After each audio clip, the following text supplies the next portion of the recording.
Hello, my fabulous fundraisers, and welcome to Artisan Auctions. I'm your host, Kelly Russell, and today we are joined by one of my fellow fabulous female auctioneers, the talented and beautiful Sherry Truhlar. Well, thank you. It's a pleasure to be here. We're glad you're here. We love the energy during our benefit auctions, but we also love to see guests extend the night with a great post party. After all, guests have already hired the babysitter, so why not take the night to give generously and party with your friends? Ready? Let's go raise some money.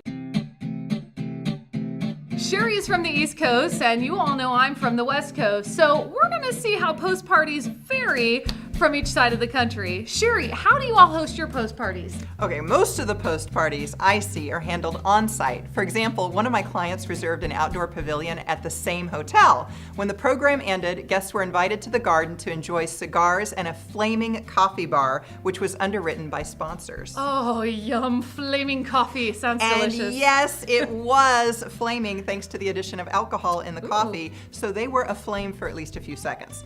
Now, another client divided the ballroom into two sections. The first third of the ballroom, where the guests entered, held the silent auction. The rest of the ballroom was the sit-down dinner.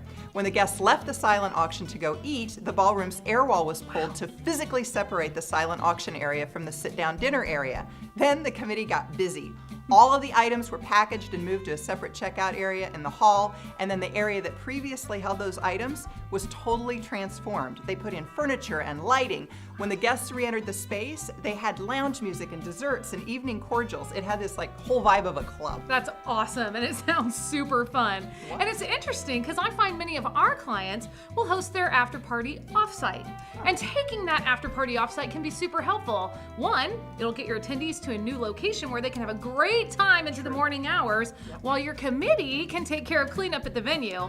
Once done, they can join the partygoers and dance the night away. And if you predetermine the location, such as a bar or dance club, not only can you invite folks who couldn't make it to the auction, but you can also get the bar or club to give a percentage of the proceeds back to your organization. I love that. I always start by asking for 20% of the bar tab from the time between when the event ends to the closing time of the bar.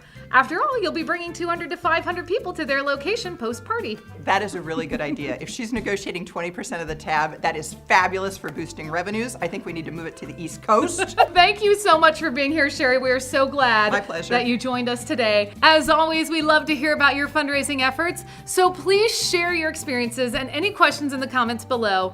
And don't forget to like, share, and subscribe for more videos on how to maximize revenue at your next fundraising event. See you next time.